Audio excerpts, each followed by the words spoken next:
To use text in Affinity Photo, you'll want to start with the artistic text tool to the left here. Below that is also a tool called the frame text tool, which we'll get into. To render basic text, all you have to do is get this tool selected and click on your document and go ahead and begin typing.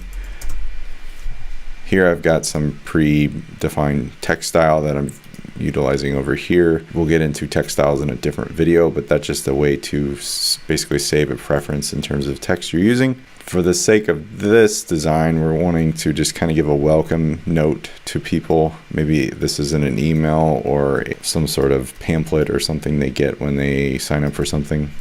Just an idea of a use case. The artistic text tool gives you something like so. You can go ahead and create different elements inside of it, and maybe skip to a new line and write something like this. So if we wanted to highlight that, you can go ahead and use your cursor to highlight it and style it independently. We'll do a different size and color. So this is all using the artistic text tool. Let's rotate it a bit so it lines up a little bit better with our spiral bound book here. Okay, maybe I'll adjust the leading a tad so it's a little less. You can do that in the character palette here, or if you're actually within the highlighted text, you can adjust it here. I like to use the palette just to see everything up front. Okay, so that's all set. So what about frame text? To get to frame text, you can either go to the tool directly, or you can hit T on your key commands, and it has to be twice. So the first time you hit T, it is the artistic text tool. The second time is the text frame tool.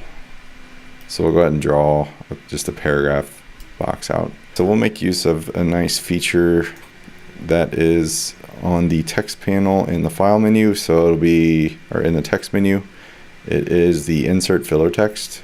You can also do from file. So if you have a file handy, it'll go ahead and extract text from it and utilize it. So for now, we'll just insert filler text. And obviously at this point, it's a little hard to read, so we'll want to adjust it as well as rotate it like our other text there. So let's make it slightly bigger. And then I'll also increase the leading on this as well. And the color isn't that contrast enough, so we'll want to actually go quite a bit darker. There we go. And I'll probably go a little bolder with it. There we go. Try to line it up better.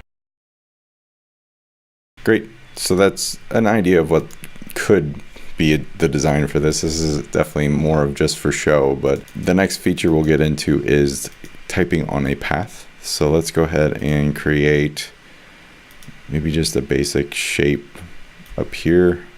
I don't think we'll utilize this, but this is just to show you by example.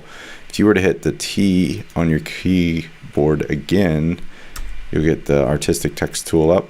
If you hover over a shape with the layer selected, you'll see a new indicator on the cursor. So go ahead and click the outside of the shape, and you'll be able to type directly on that path. So we'll just do something, for example, and say we want it in like white text or something. Obviously, just an example, so I wouldn't utilize this. But if you're creating an emblem or something, maybe like a logo or I don't know, anything of that nature where you want circle text or text on a path, this is the use case there. And it's relatively easy to do. So you just need a shape to begin with. You can create one using the predefined shapes or even pen out a custom shape if you need to. So the last text tool we'll utilize here is the actual shape tool. So rather than just being on the outside of the shape, we want to actually contain text within one.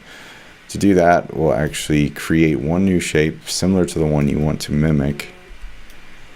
So in our case, I'm going to duplicate one here for this promotional looking item, and we'll go just above it for now. The style of this doesn't matter because it's going to lose its style once we get to it. But to go ahead and create a shape full of type, you want to hit T again on your keyboard, but this time again twice. And you'll see a pentagon show up with the T inside of it. That's an indication that you'll actually type within the shape. So if you go ahead and click inside that, as I said before, the styles disappear. And then in this case, I'll do the filler text again. and you'll see it show up. So say we adjust the text. The beauty of this is you can adjust the shape and the text will follow suit. So everything kind of falls into place for you. Obviously this design isn't exactly to my liking, but it's something you can think about if you need to have custom shapes with text inside that wrap to the shape itself. So this has been a brief overview of text tools and utilizing text styles and artistic text, frame text, shape text, and typing on paths in Affinity Designer. To utilize more of these, go ahead and try them out in your own projects. And you can even go as far as creating text styles that are predefined and set up in your document, so you can make this process in your workflow that much easier.